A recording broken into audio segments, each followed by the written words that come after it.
queremos agradecer al CELEX por el espacio que nos brindó para realizar esta actividad, a los estudiantes y docentes por su comprensión y flexibilidad, a Clever Lara y alumnos por la apertura y respeto, a todos los que trabajaron para que esto fuera posible, a los presentes por acompañarnos.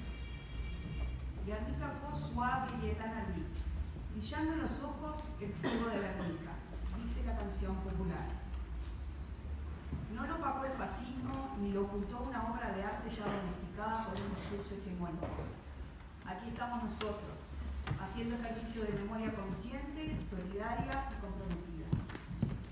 Se cumplen 80 años del más grave y último atentado que sufrió el pueblo vasco en tiempos modernos. Guernica no era un objetivo militar. Concentraba población civil refugiada que huía de un frente en continuo retroceso por falta de armas, no de lucha. El bombardeo fue un Jumex, día de mercado en la villa. 3 horas de bombardeo sobre una población civil sin defensa antiaérea ni de ningún tipo, por los más modernos aviones de guerra de la época. Fue, como se ha dicho, el horror experimental de la guerra moderna, pero además el ataque personalizado al pueblo vasco en el corazón de sus instituciones democráticas. Fue un ataque a su árbol de la libertad y al pueblo que lo veneraba. Aldashka Kulturbil Sarrá busca conmemorar el hecho, porque creemos que la historia es la maestra de la vida. Creemos en la memoria como herramienta de justicia.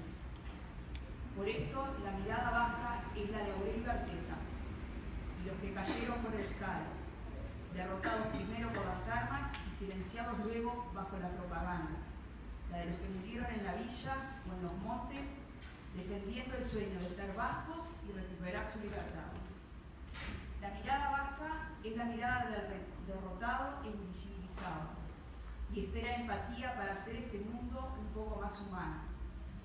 Creemos que su historia, una vez visible, puede aportar y no poco al respecto. Terminamos citando a Weisenthal, un amigo de los vascos, que en su libro No miento ni cedo dicho vasco nos resume: el pueblo más viejo del mundo rebosa de vitalidad juguetona de un pueblo